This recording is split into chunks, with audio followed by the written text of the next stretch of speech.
ವೃತ್ತದ ಮೇಲಿನ ಒಂದು ಬಿಂದುವಿನಲ್ಲಿ ಸ್ಪರ್ಶಕವನ್ನು ರಚಿಸುವುದು. ಪ್ರಶ್ನೆ ಈ ರೀತಿ ಇದೆ: 4 ಸೆಂಟಿಮೀಟರ್ ತ್ರಿಜ್ಯವುಳ್ಳ ವೃತ್ತದಲ್ಲಿ 140 ಡಿಗ್ರಿ ಏರ್ಪಡುವಂತೆ ಎರಡು ತ್ರಿಜ್ಯಗಳನ್ನು ರಚಿಸಿ ತ್ರಿಜ್ಯದ ಅಂತ್ಯ ಬಿಂದುಗಳಲ್ಲಿ ಸ್ಪರ್ಶಗಳನ್ನು ರಚಿಸಿ. ಮೊದಲು 4 ಸೆಂಟಿಮೀಟರ್ ತ್ರಿಜ್ಯವುಳ್ಳ ವೃತ್ತವನ್ನು ರಚಿಸಬೇಕು. ನಂತರ ಎರಡು ತ್ರಿಜ್ಯಗಳನ್ನು ರಚಿಸಿ ಅವುಗಳ ಅಂತರ 140 ಡಿಗ್ರಿ ಏರ್ಪಡಬೇಕು. ಆಮೇಲೆ ತ್ರಿಜ್ಯದ ಅಂತ್ಯ ಬಿಂದುಗಳಲ್ಲಿ ಎರಡು ಸ್ಪರ್ಶಕಗಳನ್ನು, ಅಂದ್ರೆ ಎರಡು ಸ್ಪರ್ಶಕ ಬರುತ್ತೆ, ಇಲ್ಲಿ ಎರಡು ಬಿಂದು ಬರುತ್ತೆ, ಹಾಗಾಗಿ ಎರಡು ಸ್ಪರ್ಶಕಗಳು ಇಲ್ಲಿ ಉಂಟಾಗುತ್ತೆ.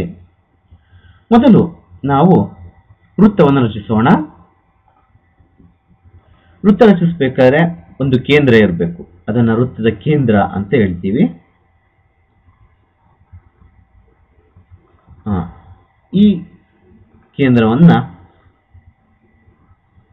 O ಅಂತ ನಾವು ಕರೆಯೋಣ. ವೃತ್ತವನ್ನು ರಚಿಸೋದಿಕ್ಕೆ ಕೈವಾರದ ಅವಶ್ಯಕತೆ ಇರುತ್ತೆ. ಕೈವಾರ, ಈ ಕೈವಾರನ ಅಳತೆ ಮಾಡ್ಕೊಳ್ಳೋದಿಕ್ಕೆ ಅದೇ ಕೊಟ್ಟಿದ್ದಾರೆ 4 ಸೆಂಟಿಮೀಟರ್ ತ್ರಿಜ್ಯ ಅಂತ. ಈ 4 ಸೆಂಟಿಮೀಟರ್ ಅಳತೆ ಮಾಡ್ಕೊಳ್ಳೋದಿಕ್ಕೆ ಅಳತೆ ಪಟ್ಟಿ ಅವಶ್ಯಕತೆ ಇದೆ. ಈಗ ಅಳತೆ ಮಾಡ್ಕೊಳ್ಳೋಣ. 4 ಸೆಂಟಿಮೀಟರ್ ಅಳತೆಯನ್ನ ಮಾಡ್ಕೊಂಡಿದ್ದೀವಿ. ಅಳತೆ ಪಟ್ಟಿಯನ್ನು ಪಕ್ಕಿಟ್ಟು ಕೈವಾರದ ಒಂದು ತುದಿಯನ್ನ O ಕೇಂದ್ರದಲ್ಲಿಟ್ಟು ಇನ್ನೊಂದು ತುದಿಯನ್ನು ಸುತ್ತಿಸೋಣ. ಈಗ 4 ಸೆಂಟಿಮೀಟರ್ ತ್ರಿಜ್ಯವುಳ್ಳ ವೃತ್ತ ರಚನೆ ಆಯಿತು. ಒಂದು ಮುಗಿತು. ಇವಾಗ ಎರಡನೆಯದಾಗಿ 140 ಡಿಗ್ರಿ ಏರ್ಪಡುವಂತೆ ಎರಡು ತ್ರಿಜ್ಯಗಳನ್ನ ರಚಿಸಬೇಕು. ಅದಕ್ಕೆ ನಾವು ಅಳತೆ ಪಟ್ಟಿಯನ್ನ ಬಳಸ್ಕೊತೇವೆ. ಈ ತರ ಕೇಂದ್ರದಲ್ಲಿಟ್ಟು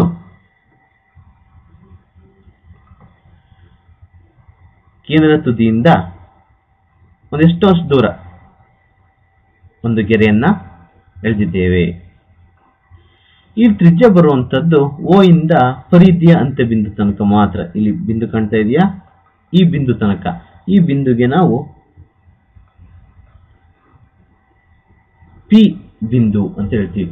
ಇಲ್ಲಿ ಉಂಟಾಗೋದು ಸ್ಪರ್ಶಕ. ಈ ಬಿಂದುವನ್ನು ಸಹ ಸ್ಪರ್ಶ ಬಿಂದು ಅಂತ ಸಹ ನಾವೇನ್ ಮಾಡ್ತೀವಿ, ಕರಿತೇವೆ. OP ಅನ್ನೋದು ಇಲ್ಲಿ ತ್ರಿಜ್ಯ ಆಗಿದೆ. ಒಂದು ತ್ರಿಜ್ಯ ರಚನೆ ಆಯಿತು. ಇನ್ನೊಂದು ತ್ರಿಜ್ಯ ರಚಿಸಬೇಕು. ಆ ಎರಡು ತ್ರಿಜ್ಯಗಳ ಅಂತರ ಎಷ್ಟು ಡಿಗ್ರಿ ಏರ್ಪಡಬೇಕು? 140 ಡಿಗ್ರಿ ಏರ್ಪಡಬೇಕು.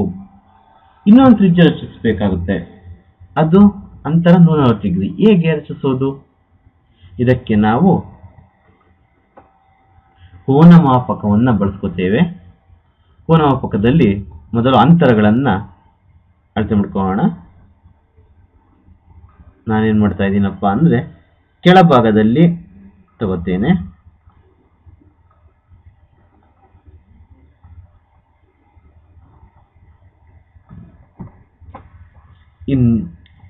ಈ ರೇಖೆಯು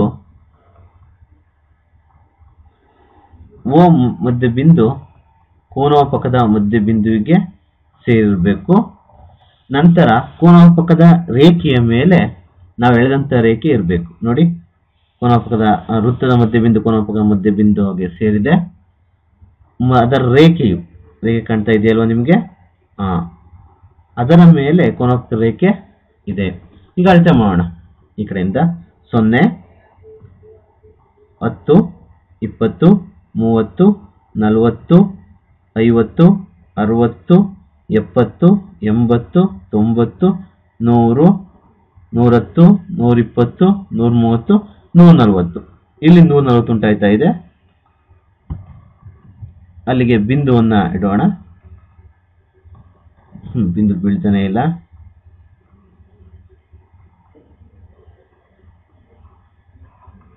ಹ 140ಕ್ಕೆ ಸರಿಯಾಗಿ ಬಿಂದು ಬಿದ್ದಿದೆ.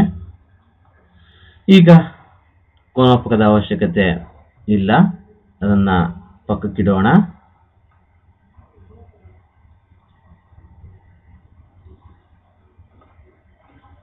ಈಗ ಅಳತೆ ಪಟ್ಟಿಯನ್ನು ತೆಗೆದುಕೊಂಡು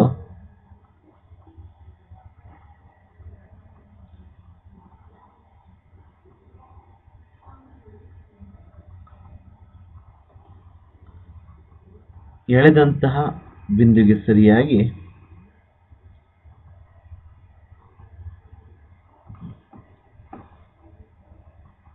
ಒಂದು ಸರಳ ರೇಖೆಯನ್ನು ಎಳೆಯೋಣ.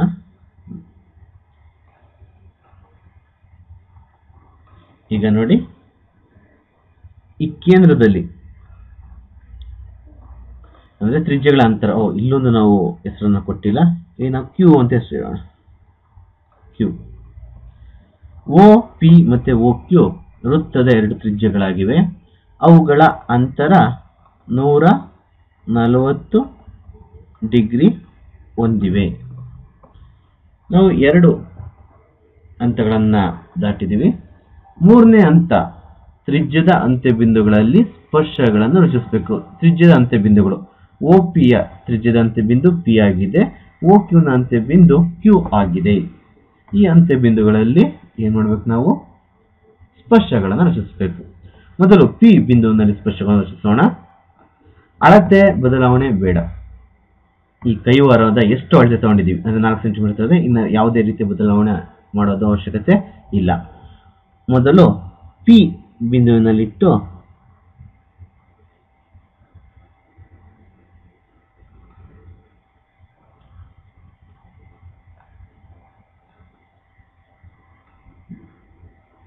ಅರ್ಧ ವೃತ್ತವನ್ನು ರಚಿಸೋಣ.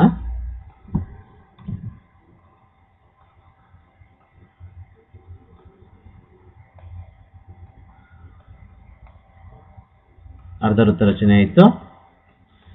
ಅದೇ ರೀತಿ ಕ್ಯೂ ಬಿಂದುವಿನಲ್ಲಿಟ್ಟು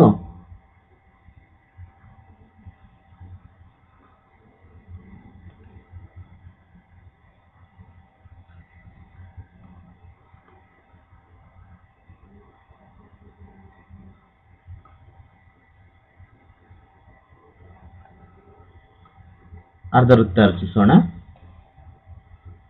ಅರ್ಧ ವೃತ್ತ ರಚನೆಯಾಗಿದೆ.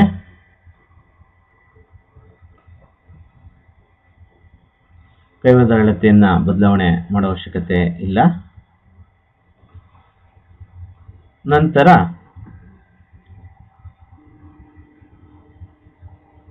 ಪಿ ಬಿಂದುವಿನಲ್ಲಿಟ್ಟು, ಇದಕ್ಕೊಂದು ಪಿ ಬಿಂದು ಬೇಡ, ಈಗ ಇದು ಕತ್ತರಿಸಿದೆ ಒಂದು, ಅಂದ್ರೆ ಓ ಪಿ ಮುಂದೆ ಎಳೆದಂತ ರೇಖೆಯನ್ನ ಕತ್ತರಿಸಿದೆ.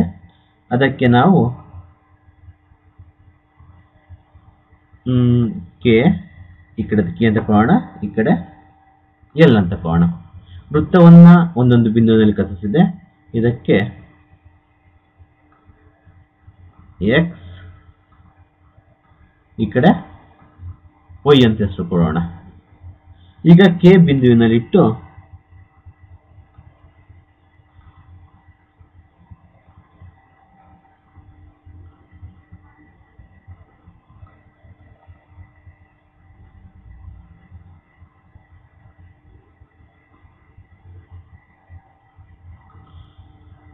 ವೃತ್ತವನ್ನ, ಅರ್ಧ ವೃತ್ತವನ್ನ ಕತ್ತರಿಸಿದೆ.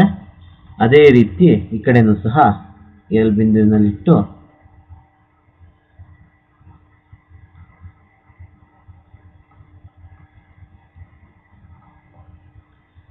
ಇಲ್ಲೂ ಸಹ ಕತ್ತರಿಸೋಣ.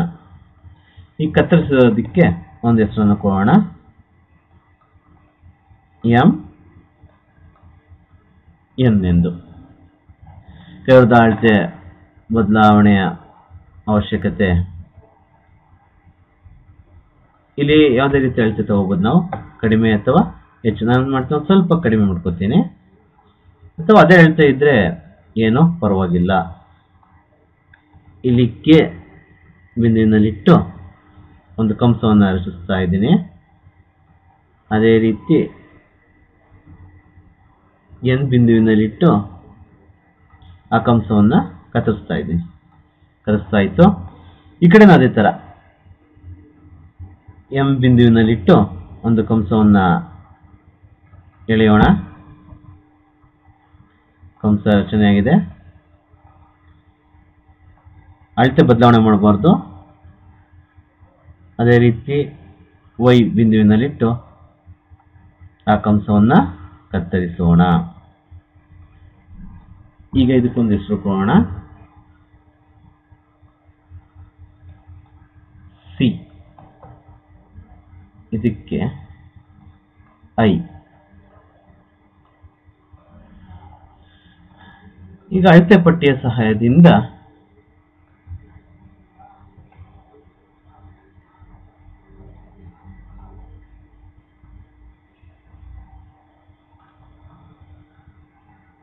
ಸಿ ಇಂದ ಪಿ ಬಿಂದುವಿನ ಮೇಲೆ ಬರೋ ರೀತಿ ರೇಖೆಯನ್ನ ರಚಿಸಬೇಕು. ನೋಡಿ ಈ ತರ. ಅದೇ ರೀತಿ ಜೆ ಬಿಂದುವಿನಿಂದ ಕ್ಯೂ ಬಿಂದುವನ್ನು ಸೇರೋ ರೀತಿ ರಚಿಸೋಣ.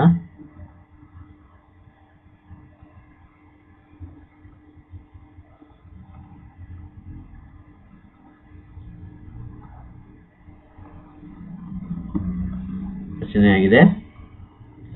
ಈ ಕೆಳಗಡೆ ಬಂದಿರುವಂತಹ ಬಿಂದುಗಳಿಗೆ ಹೆಸರನ್ನು ಕೊಡೋಣ.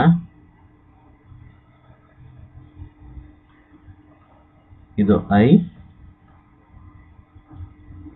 ಇದು ಜೆ, ಸಿ ಮೇಲ್ಗಡೆ ಸಿ, ಇದು ಡಿ. ಈ ರಚನೆಯಲ್ಲಿ ಸಿ ಡಿ ಮತ್ತು ಐ ಜೆ ತ್ರಿಜ್ಯದ ಅಂತ್ಯ ಬಿಂದುಗಳಲ್ಲಿ ರಚನೆಯಾದಂತಹ ಸ್ಪರ್ಶಕಗಳು. ಸಿ ಡಿ ಮತ್ತು ಐ ಜೆ